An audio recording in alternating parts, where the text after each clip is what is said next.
Good afternoon, everyone. So today we're going to deal with the last topic of ethics in engineering, and the topic is making moral choices. Right. So before we start, let me make the presentation visible.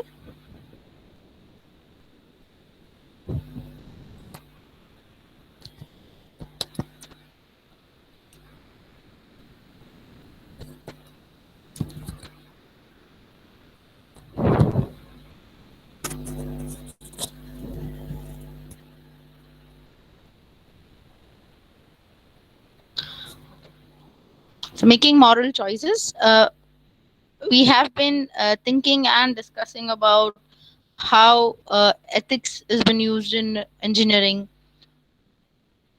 How can it be used across various professions, how there are certain universal moral and ethical behavior that we need to follow in cases where do we have ethical dilemma, or where do we have to make a choice. And now finally we come to the concluding portion of it, which says making moral choices. How do we make a choice, right? So in an ethical conflict, this is a little repetition of what we have done. It's actually a pull between two or more objectives, values, or ideals which are often strong emotional reactions. Okay, it's an ethical conflict. Now, one of the challenges is to align your emotional reaction, and also not only align the emotional part but also the logical and uh, analytical parts over here, so that you can look at the options that you have, the choice options that you have. You can look at them and you can make a proper decision. Not only take a decision, but also look at things in a way where whatever option you are selecting, your option could create a win-win situation for both the parties, be it you and the customer, or be it you and your company, etc.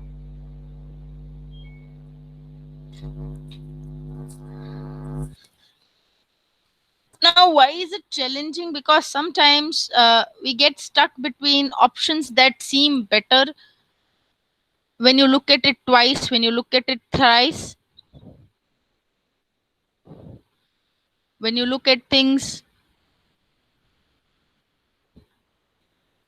from various perspective, you might feel that option one is better. Now after some time, you again look at the same problem and the option, and then you think, oh my god, now not option one, option two is better. Right, that's why it's a little difficult to look into such things. So let's define what is making a moral choice. Now, what is a moral choice, or what does a moral choice mean? It actually is a system of judging acts in the light of an ideal or a code of conduct. Okay, let me give you a simple example from our daily lives, which we can have over here. When I say judging the acts in the light of an ideal or a code of conduct, you might have heard your ancestors or elderly people in the house speaking. There's a term called Ram Rajya. Okay, in the kingdom of King Ram.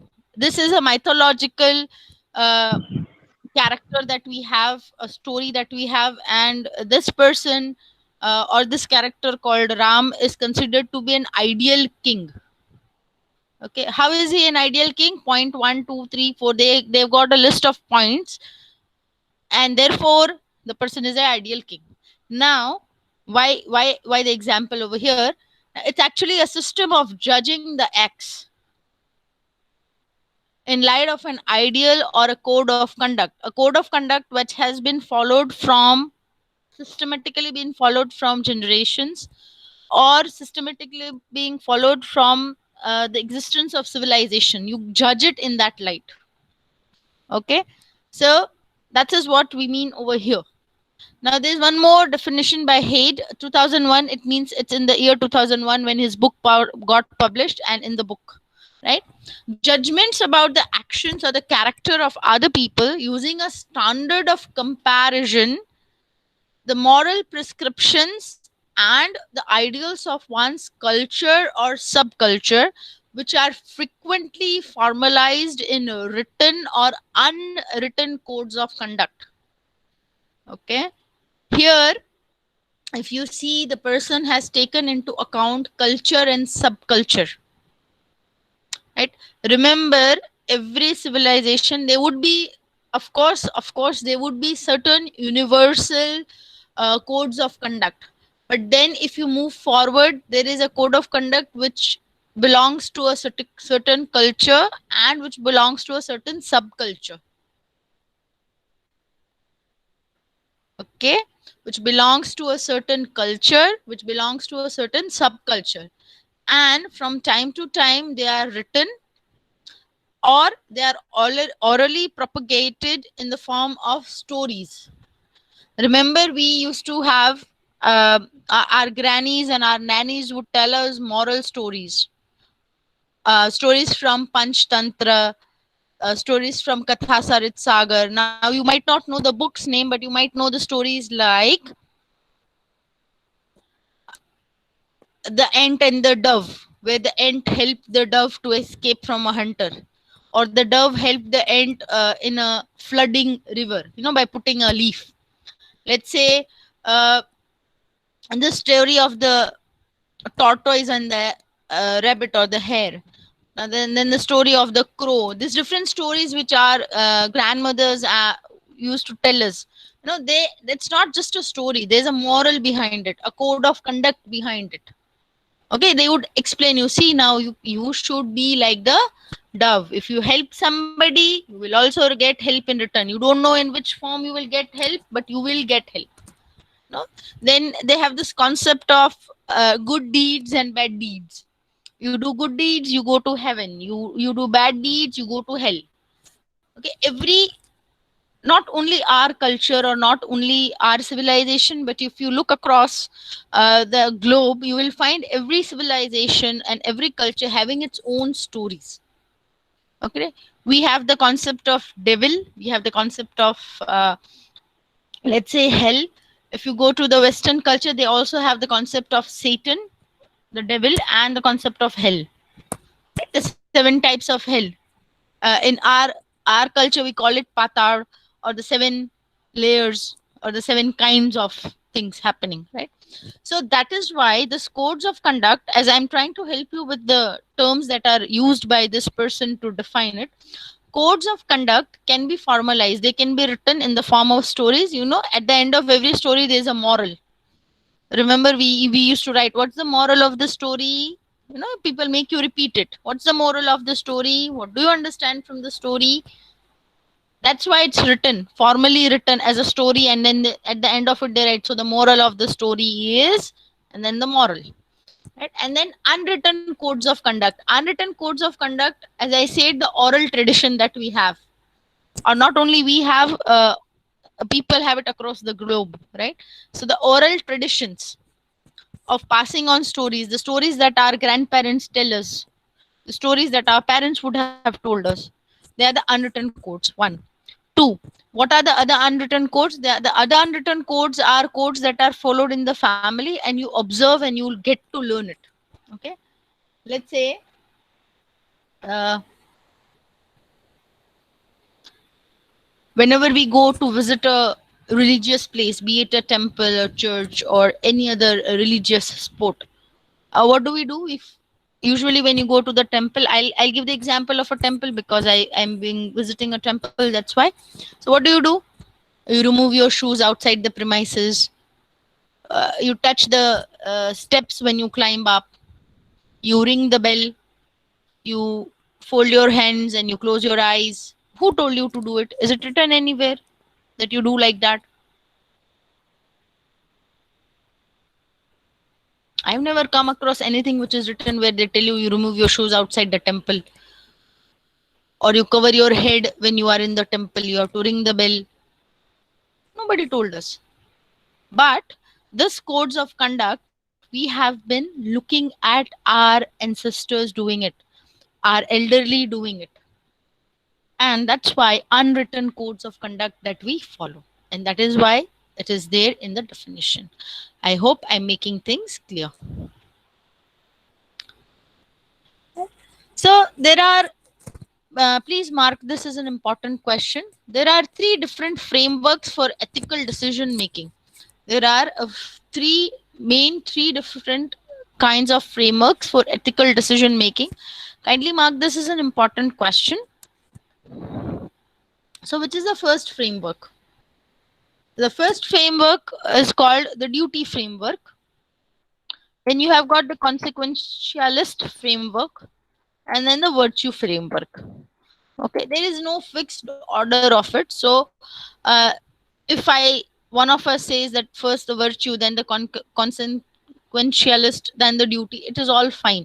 So there is no chronology, but there are three main frameworks to make an ethical decision, right? So let's see them one by one. Please mark this as important question, an important long question, and short notes as well. So if it is a long question, they'll ask you to discuss the frameworks for ethical decision making. If it is a short note, anyone write a short note on the virtue framework for ethical decision making, right? So each has its own characteristics, own advantages, and own disadvantages. So let's see each one of them in detail. The first framework that we are going to talk about is the consequentialist framework for ethical decision making. Now, here, what is the focus? The focus is on the future possibilities of the course of action. Course of action is whatever decision you take, depending on that decision, what will happen in future. Right? You have to think in that sense, in that manner. And you're also supposed to consider the people who will be directly or indirectly affected by the decision that has been taken. Now, what can we do in this kind of a framework? What people usually do is they would ask about the outcomes that are desirable in a given situation, and they consider the ethical conduct to be whatever will be achieved the best consequences. So combination of desirable outcomes plus an ethical conduct. Now usually people who use this kind of framework desire to produce maximum good. They want to do maximum benefit. As I said, as we have been talking about things, that win-win situation does not mean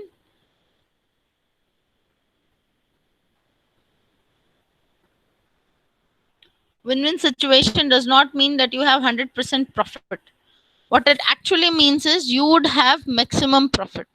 Here I remember giving you the example of the hand washes that advertise. They also do not say 100% germ killing. They'll say 99.9%, right? So here the person who wishes to use this kind of a framework would always aim to take up maximum benefit. Okay. Now what are the advantages? What are the advantages of this kind of a framework? The advantages of this kind of a framework is the focus of this kind of framework would be on the result of the action. The result of the action, right? And it is actually a pragmatic approach. Now, this is a difficult word, pragmatic approach. What do we mean by pragmatic approach? It is actually approach which is based on practicals and not theory considerations is called a pragmatic approach. As I said, they would look at how things would affect people, etc. So practical.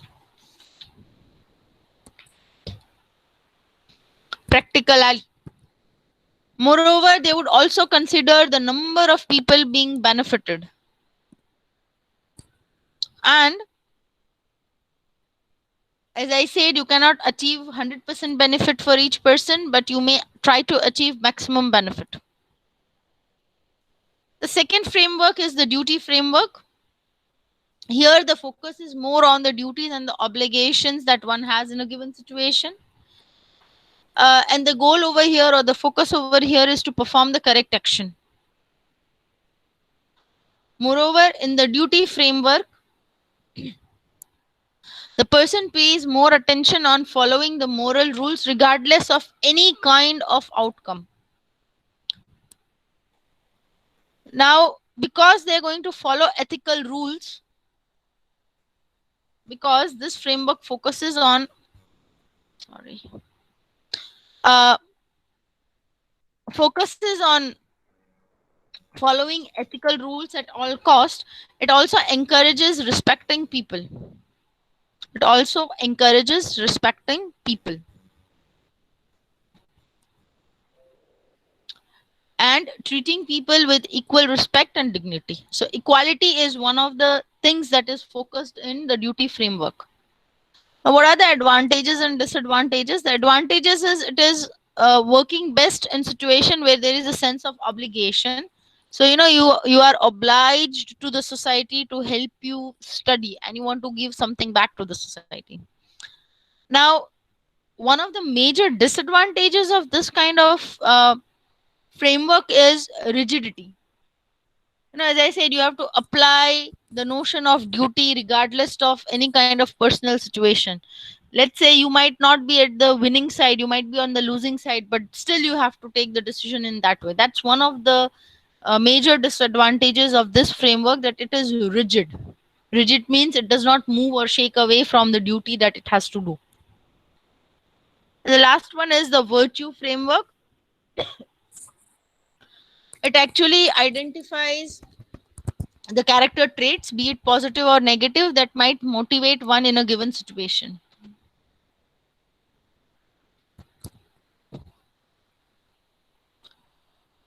Let's say you look into stories where you find characters and you look into the traits. So let's say some of us would say that Ram was a good king, nice brother, but very harsh son. Or some others would have the opinion that he was a good son, good brother, but harsh husband. You look at the characters, traits, the qualities. Okay, traits, we mean qualities that might motivate you in a particular given situation. Right, it is more concerned with what kind of a person one should be and what action indicates one's characters. Since we are talking about Indian mythology, most of us look at Ravan as the villain of this story of Ramayan, right? Most of us, okay. But a few of us would also know that he was also a great scholar. He has was profound, or held profound knowledge and wisdom of different Indian texts. Was also the composer of various kinds of hymns. Right, hymns means small poems which praise the Lord Almighty. He is also considered to be one of the greatest devotees of Lord Shiva. But the action that he did defines his character minus what he already is capable of. Right, here decisions are taken thinking about what would this person do, person X, or what would a virtuous person do in this given situation. What are the advantages? It is actually useful and the most used framework that we use in our cases. The reason is it actually takes into account all different portions of human experience and all kind of situations that we might have faced. By we, I mean the human civilization. By we over here, I mean the human civilization. Let's say most of us, when we are stuck with problems, we are advised that you go to Bhagavad Gita, you'll get all the answers. That book has answers to everybody's questions. Okay. It's actually a collection of somebody's experiences. Okay. Experience of a family, experience of a dynasty, experience of a person in situation A, situation B, situation C, and how that person found his way out. right? That's the same thing that happens in this case, and most of the times, most of the people would use this framework. It's the most used framework to form decisions. It also believes that this framework uh, is influenced by the emotions and thoughts that you have in your character building, right? How your emotions, how your thoughts, how your culture, how your environment have come together and helped you develop your character. So which of the three frameworks do you think are better to use? It's a personal opinion that you wish to do after we have gone through this three kinds of framework. You may type your answers in the chat box. I'm just asking an opinion. So I'm giving you a few minutes to draft your answer for this.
All right, we've got one answer, but that's great.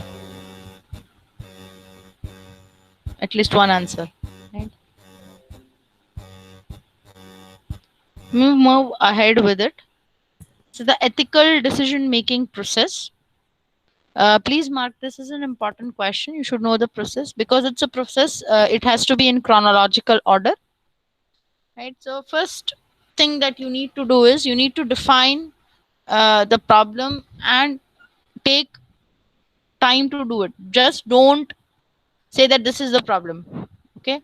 At times, what seems to be a problem might not be a problem. So do some analysis in the initial stages and try and understand what the problem is. So this is the exact problem. Next, consult resources and seek assistance.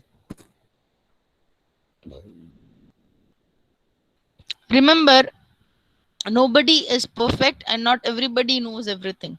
Seeking assistance would help you resolve your problem in a more simplified manner. So look at the resources that are available, look at similar kind of problems, look into or ask for assistance from not only experienced but even the less experienced person. Then think about the lasting effects. What do we mean by lasting effects? Effects that stay there for a longer duration of time. Uh,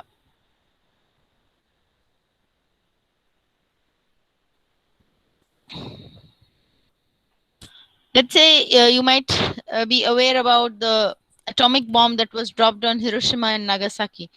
The effects of those kind of attacks still continue. That's called a lasting effect. So think about what kind of an effect will it lay when you take a certain kind of a decision. Then consider regulations in other industries. Now, as I said, certain principles are same across the board. That is, same across all different professions. There are certain principles or certain situations which every kind of industry will face. So consider how do they keep things into control. So what kind of regulations do they have? Then come to a decision. After considering all these different things, consulting various peoples, various materials, various resources, decide upon what you want to take. And then you don't leave it just on the decision, you implement and evaluate the same. You implement and evaluate the same.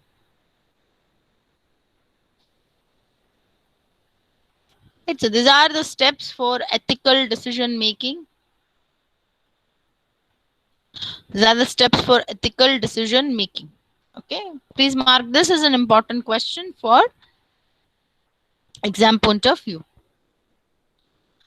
So now this is the most important question for this topic, Lawrence Kohlberg's theory of moral development. Now this is this person who has given a theory of moral development.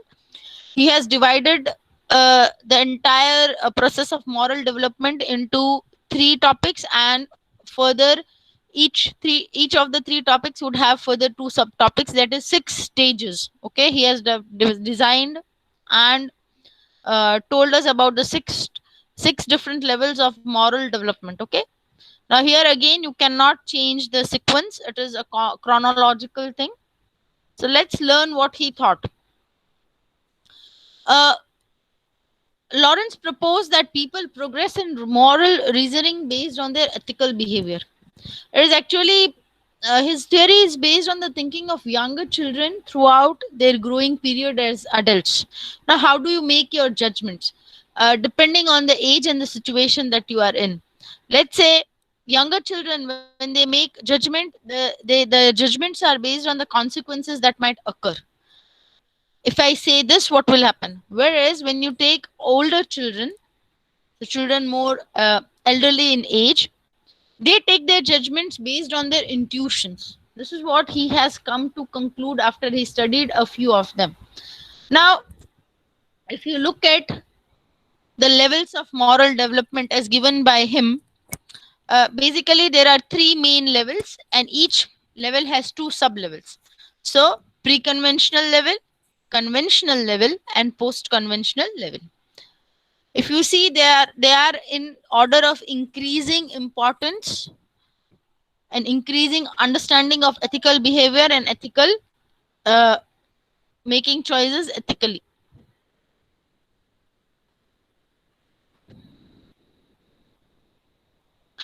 right? So let's say which are the two sub levels for pre-conventional: avoiding punishments and self-interest. Then for conventional, it is getting people to like them and maintaining functioning in the society. The last level is rejecting rigid laws and sense of justice. Now we'll look at each one of them in detail. So the pre-conventional level. The pre-conventional level is considered to be the first level of moral thinking, and it is generally found at the elementary school level. At the elementary school level. Now, the thinker at this stage, the thinker at this stage thinks and behaves based on the consequences that might occur. The two sub stages or the two sub points which are included in the pre-conventional level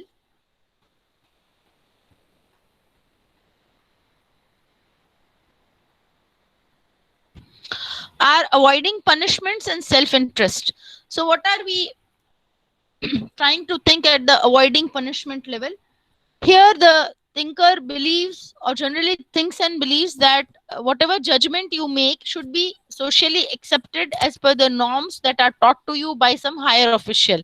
Now here higher official we mean by the parent or the teacher, right? The thoughts over here is you try to avoid getting punished and you try to obey the laws. Now here, as I said, it's the elementary level, so younger children. So you see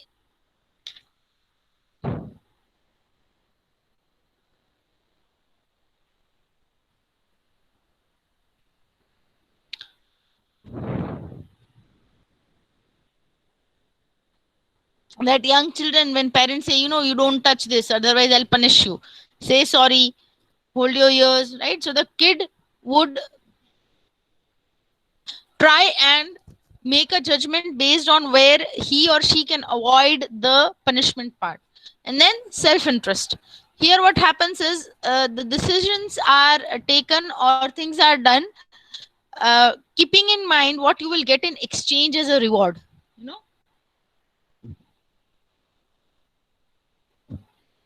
let's say to the younger kids we ask them to, you speak the truth, I'll give you a chocolate, right? This is actually trying to look into the best of your own interest and also trying to develop positive relationships and societal order that is already there in the society. The second level is called the conventional level. This is actually found in kids at the primary and high school level. The thinker at this stage, it's like trying to take the limelight on yourself. You try to focus and make people more happy. So here the two sub stages. The first sub stage is getting people to like you. So the idea of the societies are considered where you feel like you should be the center of attraction, people should like you, decisions are made on moral ground, you know but it may or may not support the law, you might break a law. It is more about impressing people around you. The second sub part is maintaining the functioning in the society. Here, slowly and gradually you try and follow the rules for the good of other people. Here we all have been through this different stages. Here people would a person when he's behaving would think that the other people are a priority, right? Here the behavior is driven by order and thinking which conforms to the social order. Now what they will think, let's say I love color red but I cannot be wearing a red pant or a red colored jeans. What will people say? That's the primary thought in this stage, right? This is also called the second stage of moral thinking. And the last and the most upmost topmost stage is called the post conventional say stage. It's easy to remember. Pre means before, then the actual, and then the post. See, we have been talking about the pre, the actual, and the post in various forms. Like the meeting part we did, the agenda is the pre, the meeting is the actual, and the minutes as the post. Similarly, here you have the post conventional level. It is called, or it can be also understood as the third level of moral thinking, and it is the highest stage of moral thinking. Most of the time this kind of thinking develops after high school, that is the college goers. There are two sub stages. The first sub stage is the rejecting rigidity of laws. Here, if you see, because it's the highest level of thinking, a thinker uses his moral skills at a commendable pace. You don't have to tell the person, it works on its own. Here, the person starts looking at things depending upon how he or she has been brought up, depending upon the moral laws and rules that have been taught to him or her. The person might also have this development of forming an opinion according to his or her understanding. And at times, such opinions would change. Sometimes we have been saying that age old rules and regulations should be changed. You should work according to the age, you should work according to the situation, you should be in pace with the situation. And so what happens is here, rigidity is rejected. You cannot be bound into laws and rules. You reject the laws and rules, but you still try to work according to what has been established. And the end of it, the second sub stage is called sense of justice. It is actually the pinnacle stage of moral development. What do I mean by pinnacle? It's the highest, the topmost point where you think, where you have a feeling of connecting your decisions with whether justice is done or not. Here, the thinker is free from all kind of external factors that might influence the thinking process, right? The person does not let any external factor affect him or her during this process. So these are the six, three and two sub stages each. So six stages of the development of moral thinking as given by Lawrence Kohlberg. Right. I hope this is clear. Please mark this is a very important question, and remember, you cannot change the chronology over here because it is increasing in level. Okay, within the sub stages, you cannot change the chronology. It should come in the same order only. So, have you experienced different stages of decision making as suggested by Lawrence Kohlberg? You might have experienced today.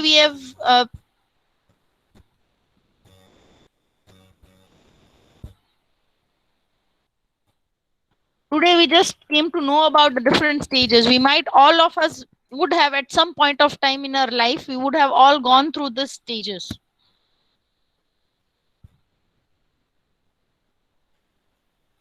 Right, so have you gone through one or the other stages of this theory which has been given by Lawrence Kohlberg, the moral thinking development theory? I'm giving you just a yes and no. I'm not asking you to discuss it. Just have a yes and no if you have gone through one. I'm giving you a few minutes to think whether you have been experiencing this or not, or whether you have experienced it or not.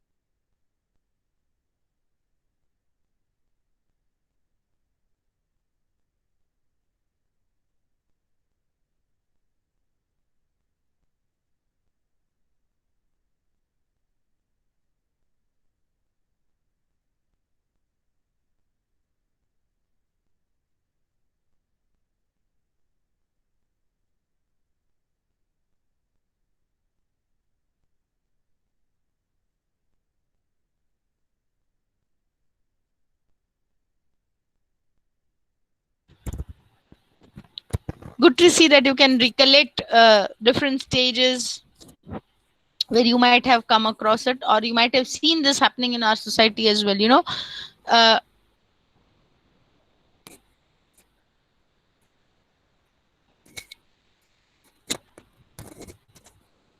With this, we complete unit number 4. With this, we complete unit 4. Do we have any doubts? Sorry.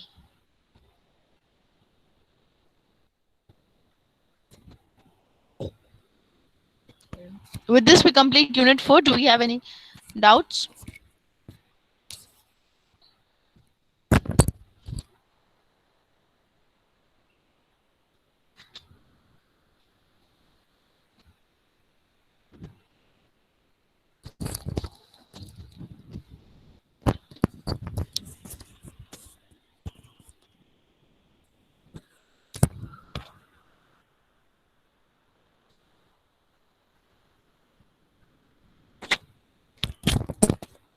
Great. We don't have any doubts. So, as per our ritual, we go to our quiz for this unit.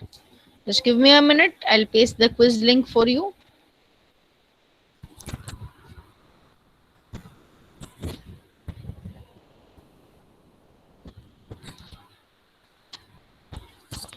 There you go. This is the quiz for today's lecture. You may start attempting your quiz now.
Excellent. Everybody has completed the quiz. Just give me a moment. We'll take the attendance now.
Enrollment number 2,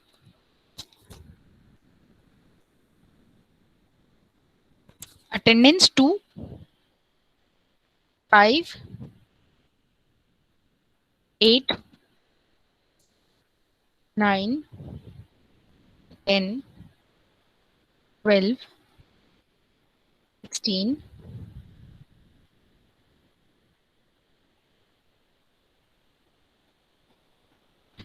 17, 19, 24, 25,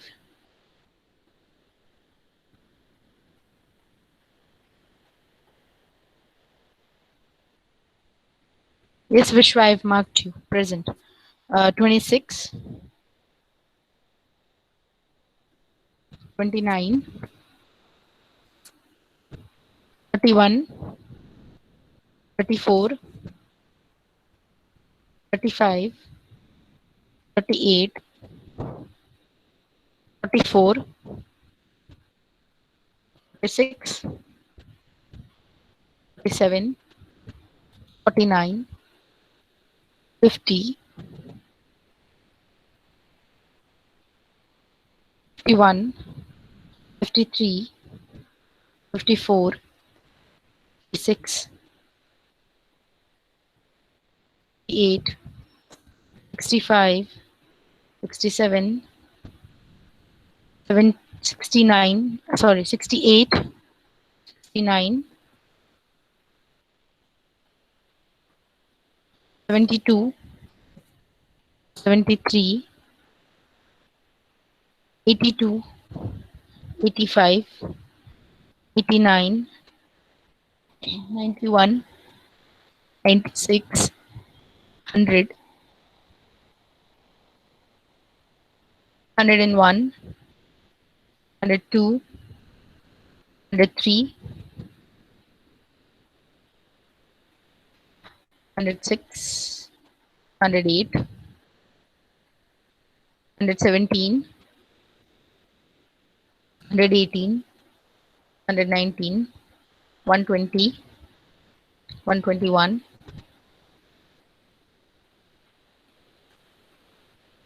125, 126, 131, 134, and 144. No problem, Vartika. I'll mark you present. Let me do one thing. Let me go through the absent numbers so it's easier. So 49,